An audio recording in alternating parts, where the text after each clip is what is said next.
Hi, this is Julie, also known as a science geek. I love science. I love that science serves humanity in a very positive way. And I'm lucky that my career has been in science. And for the last about 30 years, I have worked in the field of immunology and involving infectious diseases. So right now what's going on, I started out when HIV was first on the scene, and what's happening now with coronavirus is really strikes a chord with me. And so I put together a short series of videos to try and help us all understand this vast amount of information that is coming at us right now hourly during this coronavirus pandemic. And this particular topic I want to talk about is understanding all these guidelines that are coming at us. Don't do this, never do that, always do this. And at first you hear, oh, okay, don't do this. And then later you hear, well, don't do this if you're a certain age or if you have a certain disease. And it seems like the rules keep changing. Every time we hear something, the rule is different. So I want to kind of just go through how to evaluate all of those things in terms of yourself, in terms of personally. So how do these things really impact me? And how do I understand this information that I'm hearing? So the first thing, really, all of these guidelines, they're all based on risk. That the level of risk is what is driving these recommendations to do this or don't do that. It's all based on risk. And so really understanding what risk is, and then how to figure out what's your personal risk. By knowing that, it will help you to be able to make sense of all of the information. So risk itself is made up of two parts. It's like there's an overall risk, and it's determined based on the likelihood of an event happening. So how likely is it that this would actually happen?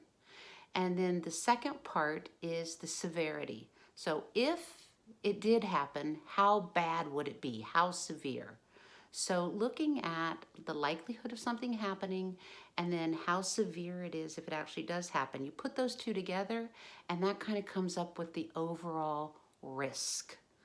So for example, if the risk of what's the overall risk of a concussion? So a head injury, getting a concussion.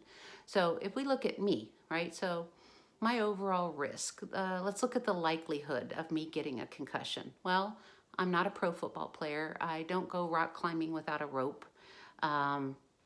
So I don't do those kind of high risk activities, but I do get in my car.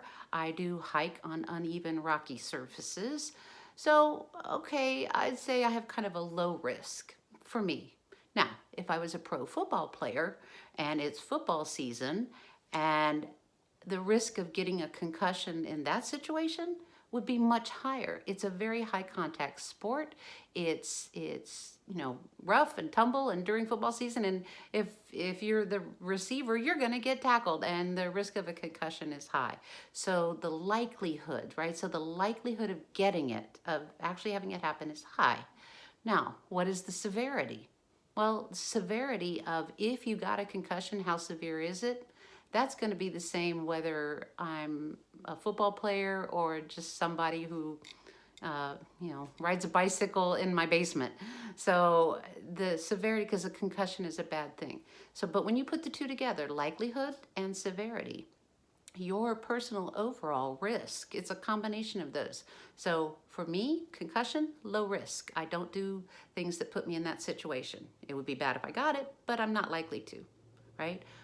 Pro football player, high likelihood, and it would still be as severe as if I had got it. So his high likelihood puts it in a higher overall risk. So that's how kind of you look at that overall risk, likelihood, and then the severity if it actually did happen. So when we talk about coronavirus, that's a very different kind of situation. And well, it's not different, it's still risk, and you're still looking at likelihood and severity.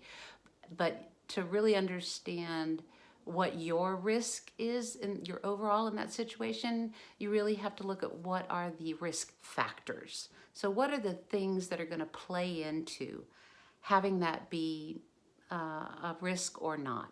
And there's really three things. There's what is your exposure to a coronavirus situation? What is your age? And what is your general health? Those are the risk factors. Those are the things that are going to play into it. So if we look at what is the likelihood, right? So the likelihood for you, that's all about that exposure risk factor. So you had exposure, age, and your general health. So the likelihood, it's all about exposure. So what is your exposure? Are you sheltering in place? Do you live by yourself, or the person you're living with is also sheltering in place? Or are you a first responder or a healthcare worker where you have, very high exposure to it? Well, depending on what that is, oh, and then in between those is, are you out in public spaces? Are you required to be out in public spaces for many hours of the day or many days of the week? So those kind of three levels, that's your level of exposure. That is your likelihood of coming into contact with the coronavirus that we're talking about here. So that's the likelihood part of risk. The severity, that's where your other risk factors play in. If you were to get the coronavirus, how severe could it be? Well, for you, it's your age, which we have no control over. I keep trying, but it's not going to happen. So you have your age, and then you also have your general health. Are you generally a healthy person? Do you have maybe some underlying chronic conditions like lung disease, heart disease, or diabetes? Well, those kind of push up the risk a little bit for that, so that if you had those and you were to get the disease, it could make the severity more. Age, there's nothing we can do about it. The very young and those over about 70 or 80, it's higher risk. That's just the way it is with this disease. So understanding that those things, and even if you do have a chronic condition, how well are you managing it? Are you taking care of, do you have it under control so that, you're generally healthy and there's nothing, you're managing it? That will help. So your age and your general health and any underlying conditions, that plays into that severity risk factor, risk part. So we have the likelihood, right? That's your exposure. What is the likelihood of you being exposed to it? And then we have the severity of it, and that's really your age and your general health. Those things are what all fold up into your overall risk. So if you're 25 years old, no underlying health conditions, you're sheltering in place, and the people with you are also sheltering in place, and you never go out into the public, well, you have low likelihood and you have lower severity. So that plays into an overall low to middle kind of overall risk. However, if you're 85 years old with COPD and you would be helping out in a volunteer kitchen with a lot of people in a public space, you have higher likelihood, and you have those higher risk factors for severity. So that puts you actually at a higher risk overall. So figure out where is your risk? Where are you? Because that will help you then kind of figure out, of all these other things that I should be doing, which ones do I really need to be paying attention to, and which ones do I need to be following? So there are so many these guidelines of, you can kind of, it's very overwhelming, and I've seen kind of it going both ways, of people saying it's impossible, I cannot do all of these things, I'm just gonna not do any of them and just hope for the best. Or they try and do everything, and it makes you very stressed and anxious, and you feel really overwhelmed, and that just adds to your overall stress level, which is not good for your general health. So, let's just keep in mind what we're looking at here. Just what's the overall risk for you, and then what can we do? So With your age, you can't do anything. With your general health, get rest, be healthy, eat well. Um, Try and manage that stress and panic. Don't feed into it, because it's bad overall. And that's really all that we as our individuals that we can do to help with the severity of if we actually got it. Now the likelihood of getting it, we have a lot that we can do about that. And it depends on your job, because depending on where you have to be, just reducing your exposure to public places and other people physically. So the 6 foot separation, the don't go out unless you have to, stay isolated. And if you do have to go out, wash your hands, don't touch your face, decontaminate surfaces. Those are all what plays into reducing the likelihood. So that reduces overall risk. Now, if you are staying at home and things still come into your home, whether it be other people or objects, food deliveries, Amazon, Zappos shoe delivery. There's a lot of these other things that can come into your home. And so understanding how long can the virus that could live, that stay on that surface, and then if I touched it, then possibly infect me. So how long can it live on that surface? Well, if it's clothing, like cloth, and if it was exposed to a public place or a sick person, it could be 3 hours. That virus could stay on the material and cloth for like 3 hours. If it is a wooden surface, a wooden box, it's about 4 hours. If it's a cardboard box, cardboard wrapper, that's 24 hours that virus can stay there, so that someone could come along and touch it and transfer it somewhere else. Metal surfaces, so like door handles and appliances and things like that, that's 48 hours. And then plastic, which is plastics everywhere, plastic bags, plastic bottles, that's 72 hours or 3 days.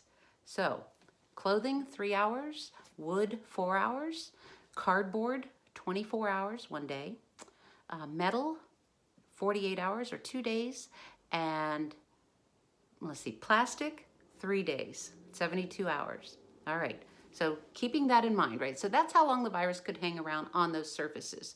All right, so something's coming into your home from the outside. What do I do with it? Well, the first question is, does it have to come into my house right now? Or can I leave it in the garage or leave it in the car for the period of time, depending on what the surface is? So when it's coming to your house and it's being delivered, you can assume that outer container has been touched by somebody in a recent period of time. If you just got it from the grocery store, you can assume that whatever that is was touched by a person within a very short period of time, within hours. So keeping that in mind, all right, so it's been touched by someone within a couple hours, it's coming into my home. Does it need to come in right now? Yes or no? If it does, then what am I gonna do about it?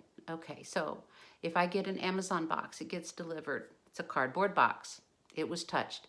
I'm gonna treat that outside as if it is contaminated, okay? I bring it in and I set it, I have a plastic mat by the front door. I set it on the plastic mat, I open the box, look what's in it. If it's another cardboard box, I assume it has been shipped and delivered. That cardboard box has been there for more than 24 hours. It's the inside box, it's good, it's not contaminated. So I take the big box that it came in, I dump it upside down to dump out the little box somewhere else far away, and then I take that original box and I put it back on that plastic mat. Before I touch that little one I just dumped out, I will decontaminate my hands with some hand sanitizer or something like that. Then I can go touch that other smaller box, take it out and bring it into my home. If what was in that outer box was a plastic bottle, a plastic bottle of something, remember plastic is 72 hours, 3 days. Could it have been in that box for 72 hours? I'm gonna err on the side of caution and say, no, it's contaminated too. So I would then take out the plastic bottle, I would decontaminate it, either spray alcohol on it, spray Lysol, somehow decontaminate that, set it aside, it's now safe to go into my home. If you're getting food delivery, cooked food, the food itself, it's been cooked. That pretty much wipes out this virus if it's been heated to a temperature. But all those boxes that it's in have been recently touched by somebody who put that wonderful food in there. So you need to just be able to safely get that food on the inside into a container that is clean. So when I'm getting food delivery, again, there's that plastic mat by the front door. I set the bags and stuff there. I brought with me containers, bowls, plates from the kitchen, and I will open everything, all the food. I dump the food onto the other plates and containers. I put the empty containers away. I sanitize my hands. Now I can go touch those clean plates and I can take it in. So it's just kind of having this little station. I have a plastic mat, I have a bottle of Lysol and some spray alcohol and hand sanitizer, and it's all right there, and just keeping it there. If I want to, quarantine things, leave them in the garage if you have it, or a closet or something. Set up a quarantine space, and that way you're controlling it. But always just keep in your mind, how recently was that thing touched by a person or in a public space? And that will help you with understanding, what do I need to do to it to bring it in? So I hope this helps. It's all about knowing the risk. What kind of risk am I? What's my likelihood of it? What would be the severity of it? And what can I do to drop that risk down? What are my activities that I can do? So I hope this helped. We're all in this together, and just keep listening. Keep asking questions. Keep getting the answers that you want. Don't panic. Don't stress. The world's best experts are working hard on this 24/7, and we will get through it, and it will be a different world when we get out. So thank you for listening and watching, and let me know if you have any comments.